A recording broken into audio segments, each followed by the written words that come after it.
السلام عليكم، إن شاء الله تكونون بخير. اليوم راح نحكي عن اليوتيوبر لين ولانا، بنتين مشهورتين جدا على منصات اليوتيوب والتيك توك. بس يا ترى مين لانا ولين وكيف قدروا يكتسبوا محبة الناس؟ الاسم الكامل لانا ولين محمد بركات. أما مكان الميلاد فلانا ولين انولدوا في الإمارات.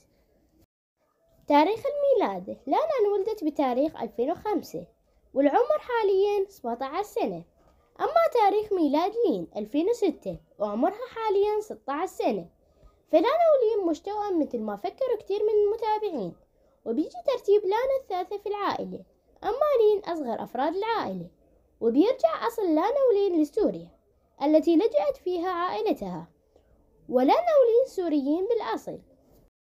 مكان السكن: تسكن لانا ولين في الإمارات، وتحديدا في إمارة دبي، وعايشين فيها من 15 سنة تقريبا، وبينشروا مقاطعهم منها.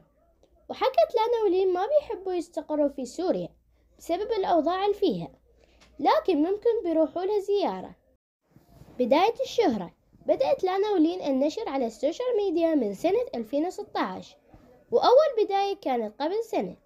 وبعدها ما شافت العائلة أول فيديو شجعوهم، وصارت أمهم هي المسؤولة عن القناة. وانشهرت لانا قبل لين، وكانت لانا بتمنتج الفيديوهات.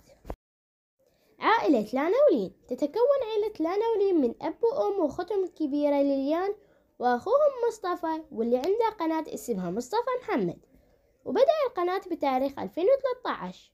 ومصطفى عنده حساب على الانستغرام. اليوتيوب: لانا ولين عندهم قناة على اليوتيوب اسمها السوبر سيستر. بدأت القناة بتاريخ 2020، وصارت القناة واصلة 3 مليون مشترك. وهسه خلصنا الفيديو. لا تنسون تشتركون بالقناة وتفعلون زر الجرس على مود يوصلكم كل شي جديد. مع السلامة.